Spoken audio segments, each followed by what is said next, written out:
නෙස්ටමෝල්ට් අනුග්‍රහයෙන් අලුත් අවුරුදු උත්සවයක් raise expert සිටි හිදී පැවැත්වුණා. සංස්කෘතිකාංග රැසක්ද මීට එක් කර තිබුණා. එමෙන්ම අවුරුදු ක්‍රීඩා රැසක්ද පැවැත්වුණා. විශාල පිරිසක් මේ සඳහා එක්ව සිටියා.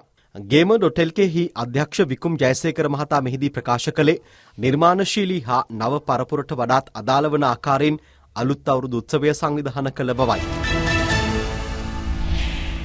කසාගල සමූහ ව්‍යාපාරයට අනුබද්ධ කසාගල හරිත වගාව කොළඹ ප්‍රාදේශීය කාර්යාලය අංක 295A ස්ටැන්ලි තිලකරත්න මාවත ජුබිලි කනුව නුගේගොඩ යන ස්ථානයේදී විවෘත කෙරුණා. එකට එකතු වී සමෘද්ධිමත් වෙමු යන තේමාව යටතේ කසාගල හරිත වගාව ක්‍රියාත්මක වනවා. කාර්යාලය විවෘත කළේ කසාගල සමූහ ව්‍යාපාරයේ සභාපති ආචාර්ය රංජිත් නන්දන පීරිස් මහතාගේ ප්‍රධානත්වයෙන් මෙම ආයතනයේ ඉහළ පෙළේ නිලධාරීන් ඇතුළු පිරිසක් මෙම අවස්ථාවට සහභාගී වුණා.